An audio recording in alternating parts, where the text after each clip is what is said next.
事实上，美军和韩军根本搞不清楚、搞不懂中国人民解放军的集中优势兵力、各个歼灭敌人战术的精妙。在朝鲜战场上，从实际伤亡的交换比来看，志愿军只有面对火力极其强悍的美军的时候，伤亡的人数才会超过美军。各位网友大家好，欢迎来到包明说。这期我们说一说看美国纪录片《长津湖战役》有感。美国从未理解过中国军队的战斗力从何而来。抗美援朝电影《长津湖》引爆了国庆期间中国的电影市场。中国广大的观众再一次见识见证到了中国人民志愿军的英勇和伟大。这部电影同时也带火了一部美国纪录片，这就是美国 PBS 电视台在2016年拍摄的《美国历程：长津湖战役》。这部纪录片从美国的角度描述了长津湖战役的全过程，采访了大量的当年参加过这次战役的美国的老兵。片中使用了大量当年美军的随军记者拍摄的视频的素材，内容覆盖了从美国军政高层的筹划决策到基层官兵的战斗经历。我专门从网上找来这个片子看了看，从对手的角度再一次认识了一下这一次战役。但是看完之后有些事情让我如鲠在喉，不吐不快。这部纪录片反映的是美国人的观点，他们自始至终都认为美国入侵朝鲜是正义的，是为了抵抗邪恶的共产主义的扩张。这一点是在我们的意料之内的。但是整部纪录片反映出美国从未理解过为何中国人民志愿军是如此的勇猛善战，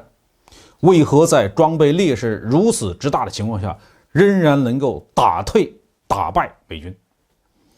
美国人拍的这部纪录片总体基调是充满了失败的压抑，认为美军失败的原因是美军高层骄傲自大，战略构想和战术部署都有大量的失误，对情报的掌握也不准。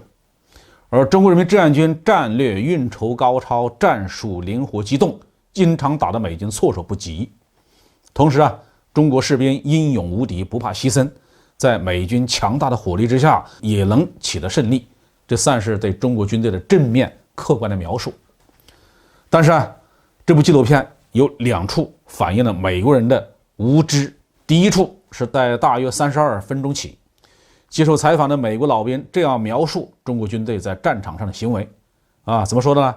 说中国军队的冲锋通常有3个波次，第一个波次的士兵不怕死的往前冲，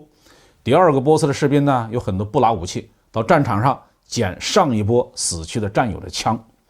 第3波次是军官或政工干部拿着冲锋枪组成的督战队，谁后退就枪毙谁。在美国人的眼里中国军队完全靠军官或者政工干部残酷的逼迫士兵，士兵才被迫的往前冲。如此纪录片，我不禁对美国人的浅陋无知感到吃惊。美军是真的不知道中国军队的战斗力从何而来吗？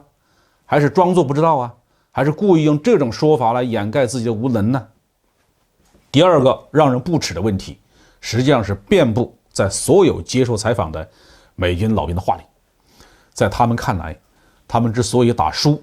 是因为面对中国军队漫山遍野的人海战术，实在杀不过来才输的。这种说法相当耳熟吧？当年国民党军队在战败之后，不是普遍这样描述共军的吗？几年前甚至有国粉还这样的为国军开拓不是国军无能，是国军手软，实在不忍心杀了。还有韩国电影也普遍这样的描述中国军队，比如说《太极旗飘扬》这部电影。事实上，美军和韩军根本搞不清楚、搞不懂中国人民解放军的集中优势兵力、各个歼灭敌人战术的精妙。在朝鲜战场上，从实际伤亡的交换比来看，志愿军只有面对火力极其强悍的美军的时候，伤亡的人数才会超过美军。而面对韩国军队或美军拉拢来的其他的这些联合国军，我军在大部分战例中的伤亡人数都少于对手。就算是美军，我们一个志愿军战士俘虏过64名美国兵。所谓打不过人海战术，只是这些人为自己的无能开拓罢了。看完这部纪录片呢，我的总体感觉是，美军要么是出于傲慢，要么是出于政治原因，他们的战史研究、文学作品才会脱离中国军队的真实情况。这种做法甚至一直延伸到现在，延伸到其他的领域，比如美国对中国大陆统一台湾的决心，美军对解放军将来攻击台独分子的时候可能会用到的战略战术，我认为他们是完全没有概念。其实无所谓了，我们只知道，如果美军还想再和中国军队较量，就凭他们对我军的这种糊涂认识，再打一次，他们还是得输，肯定的输。好，这句话就说到这里。